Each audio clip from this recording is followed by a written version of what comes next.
Good evening. Welcome to Have I Got News For You? I'm Bill Bailey. In the news this week, in Clydebank, there's a slightly embarrassing BBC report on the Navy submarine with only one toilet.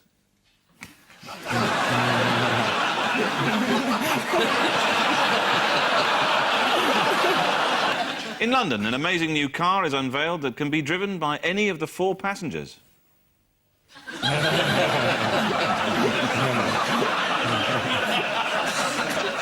And at a Paris fashion show, an open window causes a slight breeze.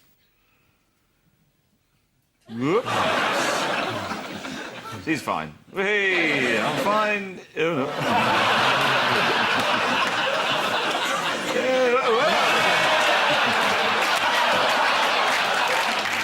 On Ian's team tonight is a young man who took a gap year from university to pursue comedy. Time's up. So, please welcome Jack Whitehall.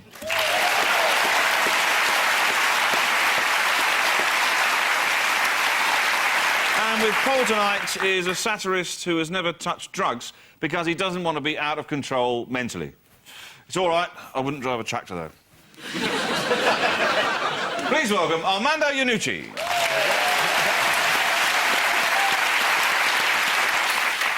And we start with the bigger stories of the week. Ian and Jack, take a look at this. It's a funeral. Oh, no, it isn't, sorry. The Queen thinking, please don't talk to my husband. Oh, it's a barbecue. The guys are doing the barbecue. That's heartwarming, isn't it? Oh, they're going to grill Nick Clegg. He's allowed to talk to Obama. Shut up, you've had 5 minutes. oh, this is what happens when a Newtonian meets a black man for the first time. That's a high five, isn't it? Yeah. He's never been high-fived, probably, in his life. He thought it was a vertical handshake. So he's always... Well, and then kind of held his hand and... Obama was, what? Get off, get off! It was quite unpleasant. But special. Oh, well, no... It proves we're special. It's a special relationship. Is it special or is it essential? Well, that's a very good point, yes. The word special has now been supplanted by the word essential. Yes. There we go. That's it. There's the word, in case anybody doesn't know what the word essential looks like. Somebody's bothered to take a photograph of it for you and put it on the screen. But do they have to use quotes around it to sort of essential relationship? On the grounds that it's not true. It's not true. Yeah. But it is for us. And those quotes are made by impoverished children who don't really get paid the full rate. Is that right? Yeah. Right. Is it like Primark? Exactly the same. Punctuation's been farmed out to Filipino orphans. Exactly, yeah. Outrageous. Yeah. To When was the Malaysia. last time you saw a colon? A semicolon, even? Don't answer. That's why I changed it to semicolon. Before this historic visit, Obama's security guards did something in the Belgian suite at the palace. Did they take a shit in it? What? That's not what I've got on the card. right. But what they did was they had to install bomb and bulletproof windows into the Belgian suite, of course. And then another security precautions were the huge 18-foot armour-plated limo. Yeah, called the Beast. The Beast. And the Beast was finally brought to a halt. Is this in Ireland where it got caught on a sleeping policeman? Oh, funnily yes. Had he been drinking? It was, yes, it got beached on a speed bump. You can see the actual incident here. Alarm bells might have rung when the car in front just scraped over, but no.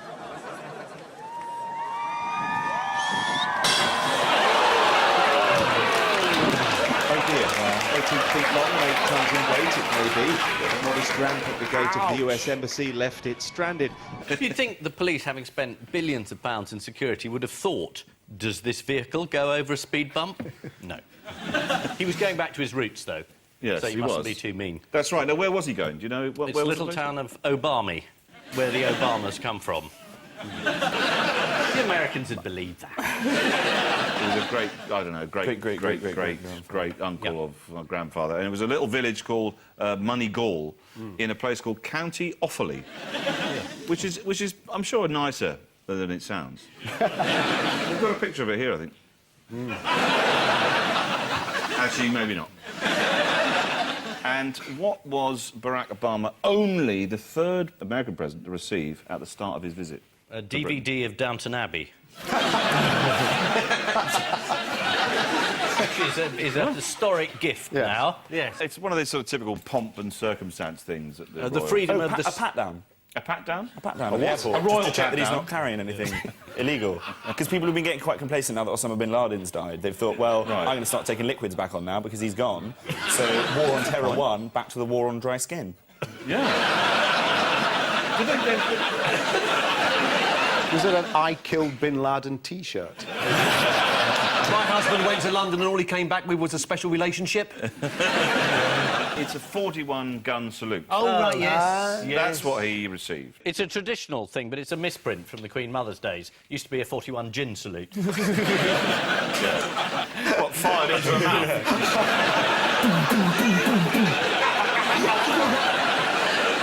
These are 5 ice cubes from those big cannons. What is the most rounds fired in a single salute? I'll tell you, it's 124. Really? And who got that? Well, this happens on a special occasion when the Queen and the Duke of Edinburgh do something together. What is that thing? Has it only been something that only ever happens in the Belgium suite? What's happened to the Belgian suite stays in the Belgian suite. No, it's not that. It's something to do with a date. Oh, when they role-play, if they had a role-play date. What? Well, it's a very popular thing with couples that have been together for ages. You do a thing where you have a sort of role-play date. So she comes in with a hoover or something. Yeah, He's yeah. going, And he'd be like, "Ooh." hoover it up, you bitch, or something. Philip pretends to be head of the IMF. Yeah. Is that something? Yeah. What it is when the Duke of Edinburgh's birthday falls on the same day as the Queen's official birthday. Occasionally it happens, and 124 rounds are fired. During a ceremonial welcome in the Palace Garden, what was the problem with Prince Charles's hair and Michelle Obama's skirt? Both were paying a tribute to Bob Dylan and they were both blowing in the wind. Exactly right. There was a very strong wind, caused a bit of havoc. Let's have a look at what happened.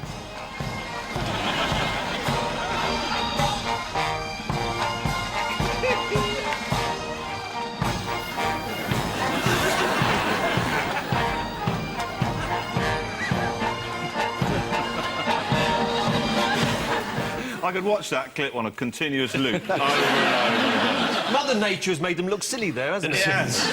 Yeah, no, it played a lot of havoc, particularly with Michelle Obama's hair. Here she is a little later in the day.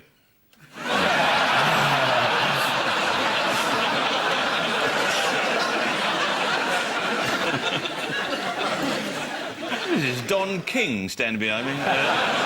Why does Prince Philip in every photograph with the Obamas look like he's just thought of the most inappropriate joke? My friend met him in Dublin when they went over for the state visit. He's at Trinity, Dublin. He's English, and he met Prince Philip, and Prince Philip, in front of loads of Irish people, came up to him and said, "You don't speak like one of the natives. Good, good." I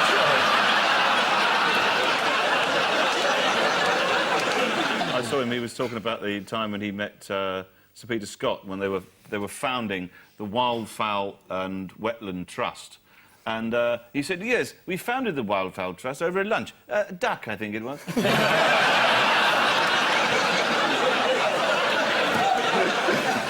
What tefank was Michelle Obama wearing when she met with the Duchess of Cambridge? What? Tefank. What to thank? What do you mean, what to thank? Tefank. Is it a designer? Yes, it is. Kate Middleton was wearing Reese. She was wearing a dress by Reese, which is a nice, trendy make. Who Reese? make my suits. So that's why I said it, because I thought I might get sent some free ones. Really? Is that how you get stuff, is it? Yep, you You're just on the say telly, you just say it. Every show I ever go on, I say Sure. Nando's. I don't even have any... One day I might get God, some do you know chicken. what? This has been done by a Black & Decker workmate, I think. I've got 25 of these desks at home. It's handy if you're running a brothel, though, because when the light comes on, they can go up the stairs. What did Obama write in the visitors' book at Westminster Abbey that raised a few eyebrows? I killed a guy. There is no God. He got the date wrong. That's right. Strangely enough, he wrote 2008. Yeah. Here it is, look. That's his scrawl. And then look at that, 24th of May, 2008. Well, the only logical explanation is that he's a time traveller. And he looks so relaxed because he hasn't yet won, and so he hasn't got the... That's right, he's wondering why everybody knows who he is. Yeah. Well, it's very strange. Who interrupted the President as he was proposing a toast to the Queen? The musicians. Yeah. They thought he finished his speech, he reached for his glass, he was about to say, Her Majesty the Queen, He got halfway and the band started playing God Save the Queen. Yeah. We got a clip of that. Yes, we have. To Her Majesty, the Queen, to the vitality of the special relationship between our peoples, and, in the words of Shakespeare, to this blessed plot, this earth, this realm, this England, to the Queen.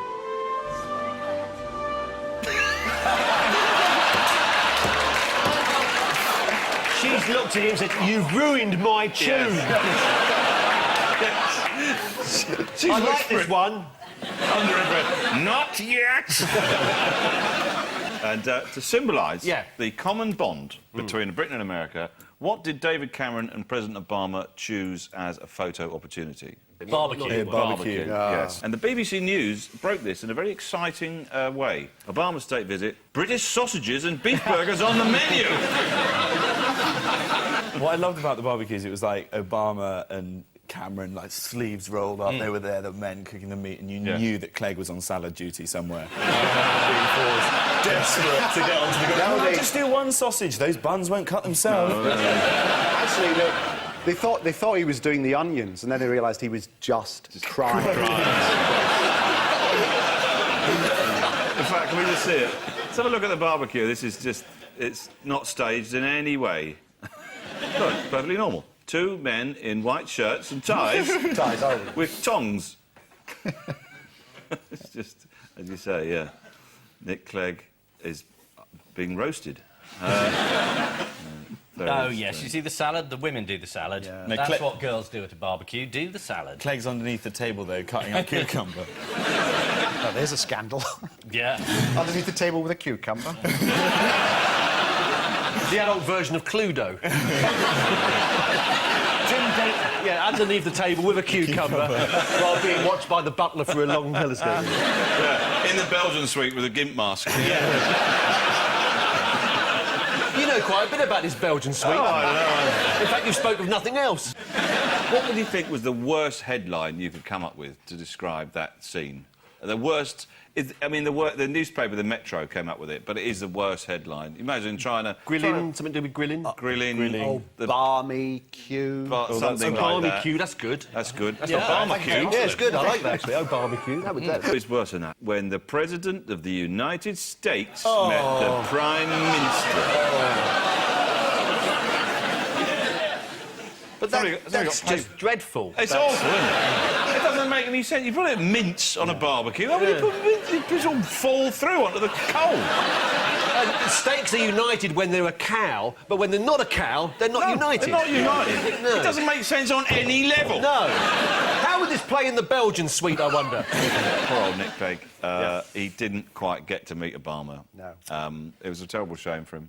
Apparently, wasn't he sat with him? He was sat showed with a him. picture of him. Was he not allowed to meet him there? He got to sit in front of him and be like, no, don't talk to him. Yeah. Quiet. The American State Department said that he could have a one-on-one with Joe Biden, but Joe Biden's not coming. No. So, and apparently the list... Skyped Joe Biden. He Skyped him. How desperate is that? Joe Biden in the bar. Like, hi! Yeah, Nick! Yeah, like, yeah, really good to meet you, Nick. And instead, apparently the White House offered Nick Clegg, this is brilliant, they offered the choice to sit around the table or a private brush-by.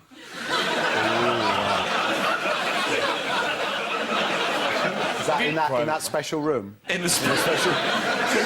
So there's two people in the corridor, and one stands at the end, and he goes, go, and he just walks past them.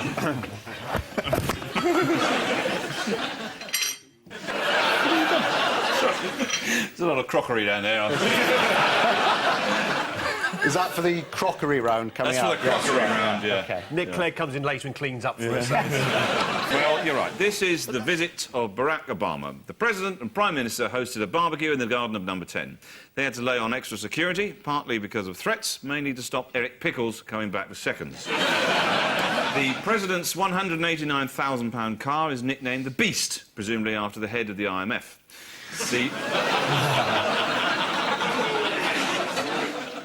In the Belgian suite. The presidential Cadillac comes fitted with super-thick bulletproof glass sealed against biological and chemical attack, tear gas canisters and pump-action shotguns, and spare supplies of the president's blood. Or, if you prefer, you can have an iPod dock. Obama and Cameron's game of ping-pong at a South London school provided a bit of light relief, although the mood suddenly darkened when the scorer shouted out, 9-11!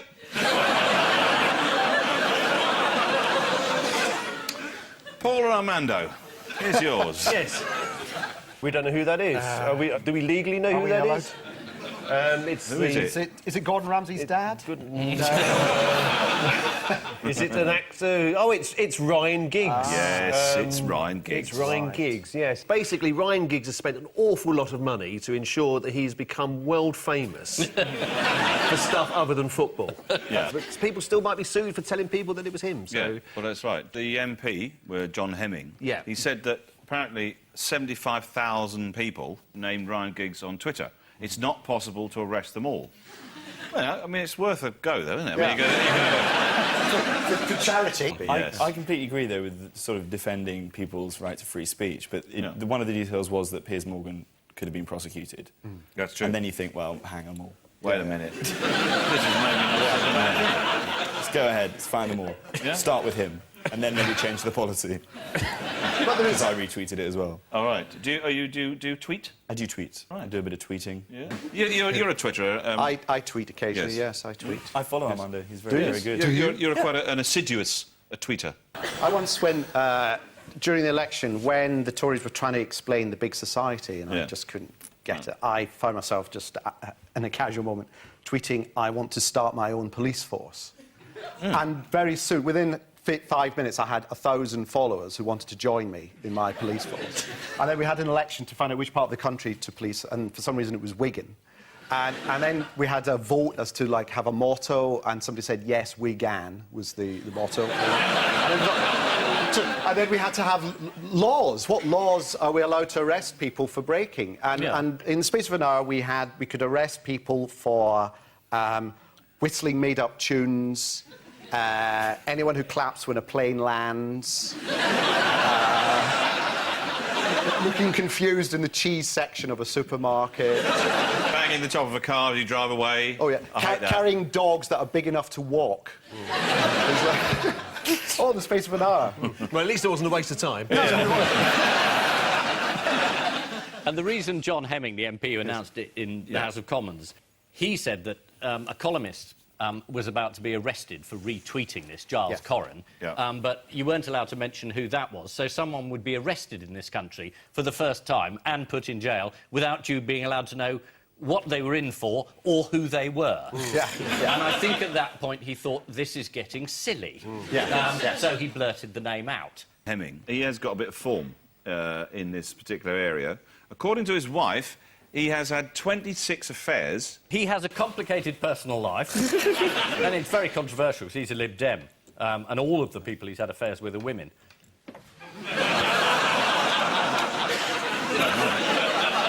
But, you know, he's still in the party, and, I mean, part of the reason he's allowed to get up and say these things is because his private life is entirely in the pages of the local papers, so you can't say, well, you want privacy. He knows what he's doing, and he decided he would announce it. And there is a larger sort of freedom of speech point in all this, in that if you have injunctions, you destroy that sort of centuries-old tradition we have of being able to shag footballers and then sell the story to newspapers for money. I mean, Ryan Giggs has had a bit of a form in this department as well. I mean, he's dated quite a lot of TV lovelies over the years. TV babe Danny Bear was his first celebrity girlfriend in 1994, at the height of her fame. Oh, we all remember the 1994 Danny Bear fame bubble. We used to have themed parties, do you remember? The Summer of Bear. Yes. Well, the thing is, the injunction is still in place. That's right. That's the thing. Despite the people keep going blabbing it out, there's a legal expert, Joshua Rosenberg. Yeah. This is what he had to say about it, right? Well, the law is clear. There is still a court order in force which says that we can't name Ryan Giggs as the person who brought the proceedings. I'm pleased we can say his name, though, because I was getting so fed up. Every newspaper, every day, it was like, Imogen Thomas has been having sexual liaisons with a man who cannot be named. It's like, what, Voldemort? Yeah. I sort of see why he did it as well, Ryan Giggs. Because to get the super injunction, he knows that if his identity was known, then people would know not only who he was, but also that his marriage was on the rocks. And at that point, John Terry would be round his house like a sex-crazed whippet. And how did Mrs. Giggs react when Giggs' name was released? She presumably looked grim-faced as well. Grim-faced, yeah. According to the Daily Star, a woman who answered the intercom at Giggs' mansion in Worsley launched a string of abuse when told he had been named. She said, "Just fuck off, knobhead. Just fuck off before I come down there and kick your head in." Apparently Anne Widdecombe was in there for some reason. A lot of people have been saying it's a conspiracy theory by Barcelona and Spain to distract the Man United team from the Champions League final. It would be brilliant if that's how football managers worked. We had that on one side, and then just on the other side of the pitch, someone waving bubble wrap at Wayne Rooney. Come on. Cracky paper. Fun. Or pretend to throw a stick and not throw it.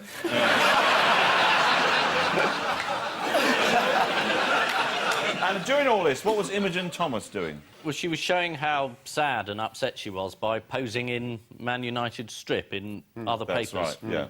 I mean, according to didn't do her case a huge amount of good, to be honest. According to Max Clifford, though, she's going to keep her head down. That's what she was going to do. And apparently she told The Sun, "I'm drinking 3 big glasses of wine a night. I'm not sleeping. I'm exhausted all the time. I feel sick and I'm so stressed I can't be bothered." Oh, sorry, that's me. Giggs' argument for this super injunction was that she arranged to meet him with the knowledge that reporters and photographers were all there, and she asked him for £50,000 and then asked for £100,000. I mean, that's the thing about these super injunctions. You take it as the rich celebrity person, you give your evidence, that's it. They award the injunction. I mean, she may have been trying to blackmail him, and if she was, she should be arrested for blackmail. Yeah. Then you'd have a criminal case, it would be sub judice, wouldn't be allowed to talk about it, and justice would be seen to be done. But it wasn't. We just have a judge saying, "I think it might have been blackmail." Well, arrest her then. Yeah. Yes, exactly. And everyone else. With Piers Morgan. So which media outlet was the first to sail a bit close to the wind in this particular... I think the Scottish newspaper. Yeah, the Sunday Herald. Sunday Herald, yes. Ah, no. It was a news programme. It was... News Round with Lizo. I've really shown my age there. Was that a sign-up for the deaf on the real news? Just quietly kind of gone like that. Footballer? OK. No, it was actually the Today programme. Steve Hewlett. He nearly blabbed it. Now, bring in Twitter. Question, once it's been on Twitter, is it in the public domain? Now, what I think... Excuse me. What I think lawyers are after... What I think... And for that, John Humphreys must hang. The former High Court judge, Lord Elliston Morgan, gave his opinion on the balance between press freedom and privacy in the modern age. He told Sun readers, "With each electronic development, it is harder to gag the truth, as Shakespeare..." And at that point, he lost the Sun readers. I thought you were going to say music came in from the band. Yeah, Shakespeare... that's enough of that. Right. Yes, the worst-kept secret in Britain is finally out. Lawyers are a complete waste of money. According to the Mirror, the wife of Ryan Giggs said she'll leave him if he ever plays away again. Bit of a selection dilemma for Sir Alex then. As the row unfolded, thousands of Twitter users named Ryan Giggs in what the Daily Mail called one of the biggest acts of civil disobedience in modern times. Top that, Syria, lightweights.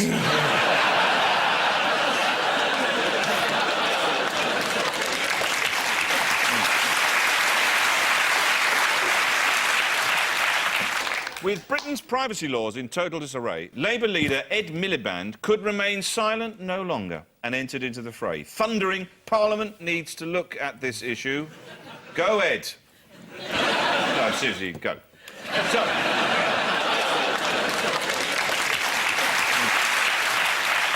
And so, to round 2. The strengthometer of news. Fingers on buzzers. Oh, hello.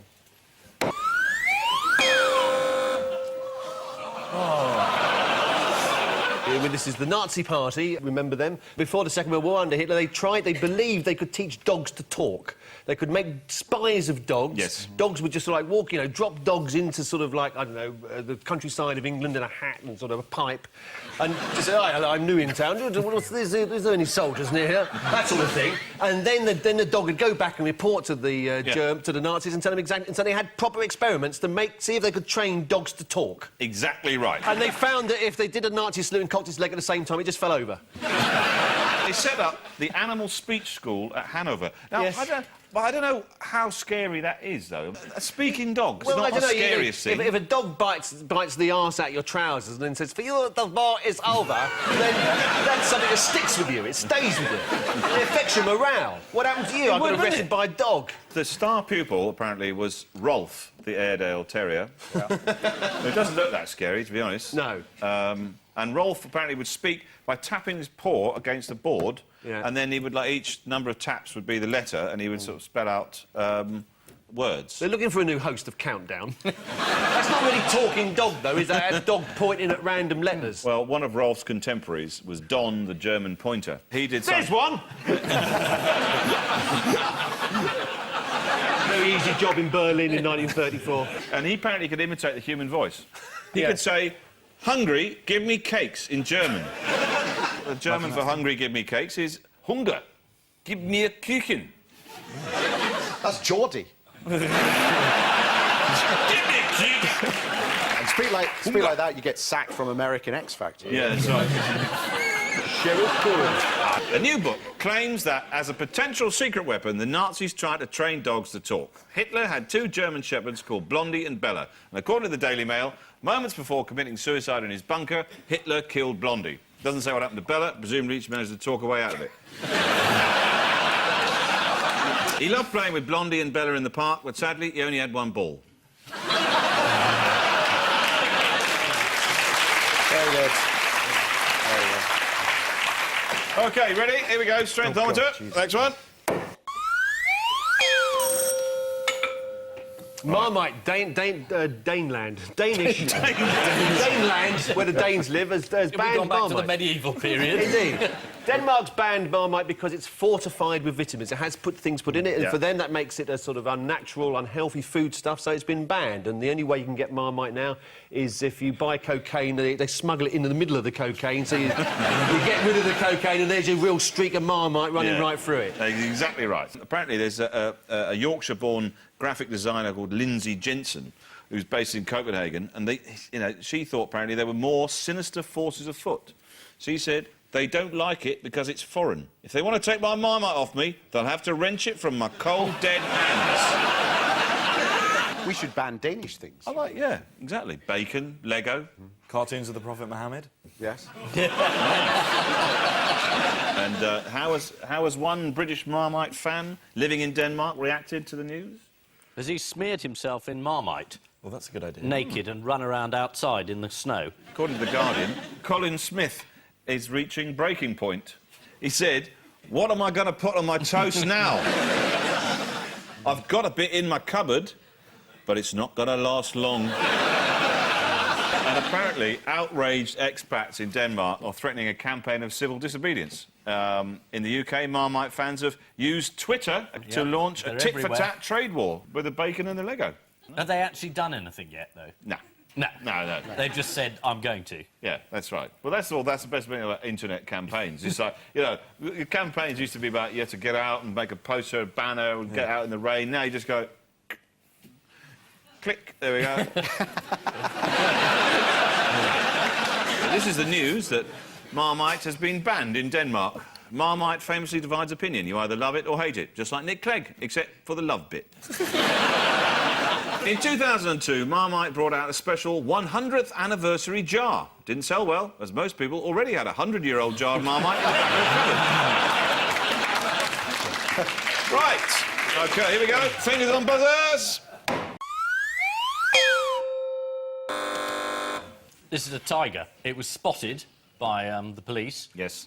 And they responsibly delegated about 200 or 300 officers. Yes. And 4 helicopters and a number of Navy SEALs to Kettle the tiger. They surrounded it, and eventually they found out that it wasn't real.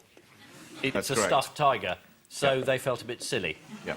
It's amazing that in these austere times, what they did exactly that. They scrambled a helicopter, and apparently they use other high-tech equipment. Somebody said, I saw 2 officers go off on the back of a golf buggy armed with a rifle. It looked like they were going on safari. It did get very bad, though, because at one point Paul Gascoigne turned up with chicken in a fish. That China's my mate! Yeah. They only realised it was stuffed when they did an autopsy on it. Yeah. This animal was killed by consuming too much foam rubber. We got some footage of the helicopter with the thermal imaging equipment that was deployed. There we go. By armed officers, the helicopter moved in for a closer look with its thermal imaging camera. And at that point, reality began to dawn on all concerned. Yeah. What about the visual imaging device called the eye? Yeah. You just look and say, doesn't move much, might be a toy. Well, no, they tried that already. They said, we sent some local officers and they confirmed they were looking at it and it was looking at them.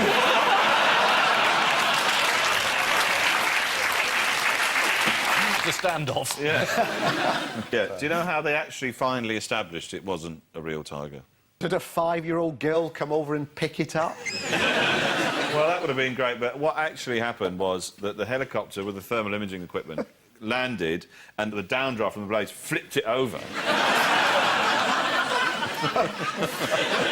This is the escaped tiger in Hampshire, which turned out to be a stuffed toy. After the initial sighting, a police officer was dispatched to investigate and confirmed that there was indeed a tiger. According to The Guardian, to avoid embarrassment, the police officer has not been named. I'm guessing it was Constable Giggs.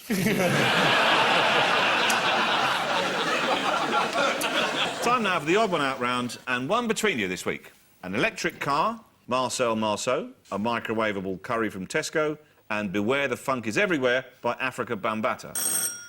Paul and Armando. Right, OK. Marcel Marceau, of course, famously a mime artist, was silent. Yes. The electric car is a silent vehicle. And the song that you mentioned there, that's a silent piece of music. Yes.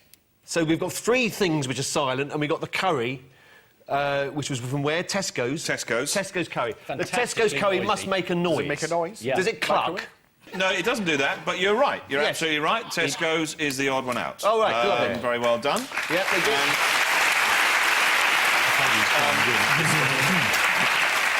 Yes, Tesco's, it is the... no, you're wrong.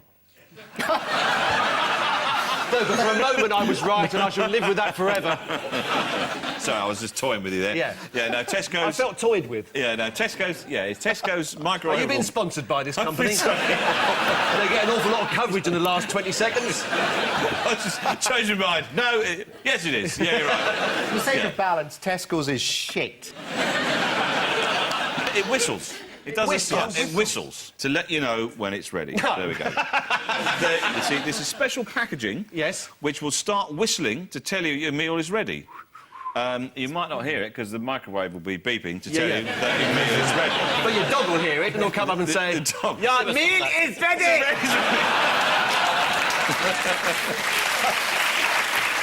Essentially, the silent nature of the electric car is sometimes deadly for pedestrians. So Warwick University is investigating what would be the best noise to give it. Horses' hooves. Horses' hooves. Quite nice. Any other? Weren't they suggesting that Jeremy Clarkson's voice coming out of speakers? Really? So as you went down the street, it would go, "This is the best car in the world." There was a beeping noise, a siren, just anything to tell cyclists and pedestrians that it's a car. Yes. People being hit by a car, something like that. Very lonely. On a loop. On a loop, yeah. Murderous screaming. Yeah. Screaming. I thought screaming would be the one. Yeah. That's a bit distracting. But you can scream out stuff that people that drive those kind of cars do, like, I read The Guardian, I'm a vegan, I'm a twat, like that, stuff like that. Yes, Marcel Marceau. You know, he was a French mime artist. It's French for Robert Robinson. Icelandic for Magnus Magnusson. Exactly.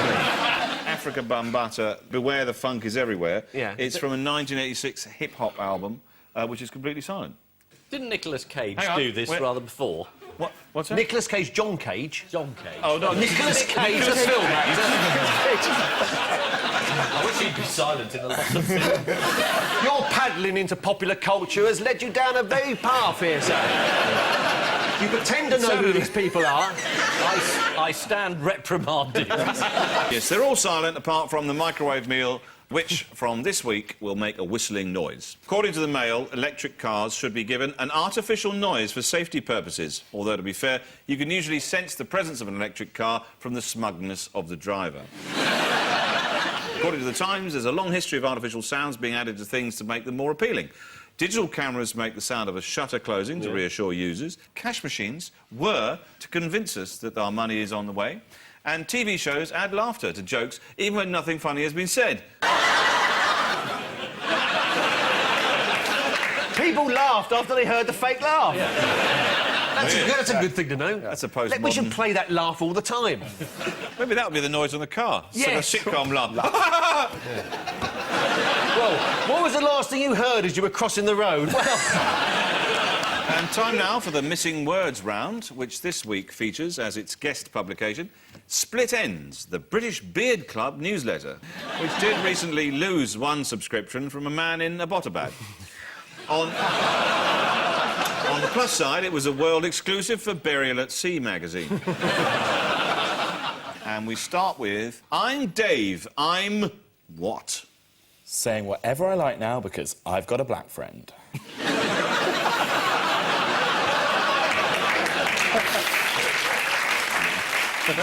I'm a digital channel. Nice. This is I'm Dave, I'm a sausage addict. Doctors have told David Harding that his 13 sausage-a-day habit is not physical. No, but it is a bit mental. Next. Forget carrots. The best aid for eyesight is what? A pair of spectacles. The tears of Alan Sugar. Yes. The sweet, salty tears. Yeah. A gallon of Alan Sugar's tears, each eye. Is it another vegetable? Is it peas? You nearly... No, it begins with P. Pasta. Potato. No, it's a Spanish dish. Paella. Yes, paella. Yes, very good. So we've reduced this news quiz to guessing Spanish dishes beginning with P. Yeah, this is the story that saffron is good for your eyesight. £3,000 a pound. Saffron is the third most expensive food in the world, after white truffles and Dutchy original biscuits. Next. Waiter, there's what in my soup? Frankie Dettori. A beard. A beard is the correct answer, yes. The newsletter gives other helpful advice about beards and eating. Henry from Chelmsford says, as for getting gravy in my beard, my missus removes it the second it dribbles in. Henry, my friend, I would keep her. Next. Paul reveals his astonishing what? Is it a documentary about Hollywood? It's going to start on BBC Two in about 5 minutes from now. Boo, Dad. Is it beard? The beard's been grown over a period of time. 100-year beard. Massive long 30, beard. 20. Bushy beard. Ginger beard. Big beard. Ginger beard. 2-year beard is the answer. 2 years? This is Beard Club member Paul Wright, who kept a photo diary of his beard growing. There you go. Actually, if you take the last two, turn them upside down, you get Jedward.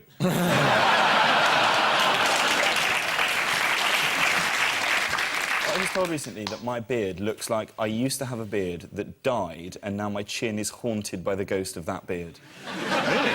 Wow. And your hair is scared of that. And lastly, what? Plucked from girl's nose in Peru. Gaddafi.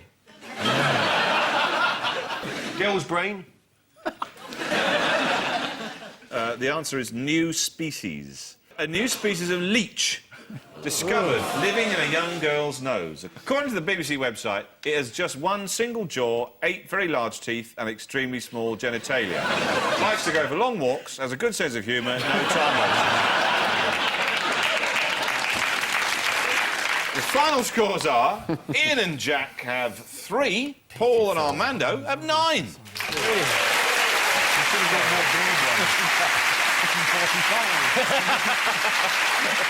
But before we go, there's just time for the caption competition.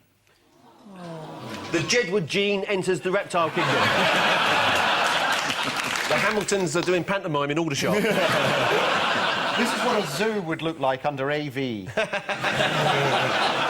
On which marvellous note, we say thank you to our panellists, Ian Hislop and Jack Whitehall, Paul Merton and Armando Iannucci, and I leave you with news that at a police station in Essex, Chris Huhne arrives for questioning. After a brief discussion about the relative merits of garage versus hip-hop, a group of friends decide to put some Snoop Dogg on the jukebox. And in Windsor, there's evidence that squirrels may have developed rudimentary weapons. Good night.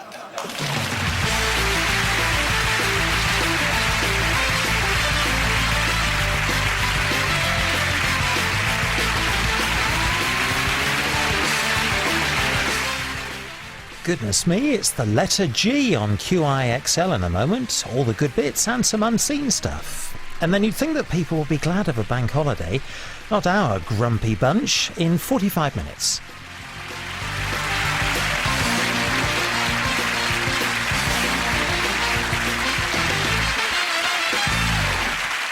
After his sudden resignation, a sad Chris Huhne slowly makes his way home. So he's resigned since we've been on the air? Well, we don't know. He might We don't do. know. We're trying to... How far in the future is this going out? Can we do some other stuff? Nick Clegg enters the jungle in I'm a Celebrity.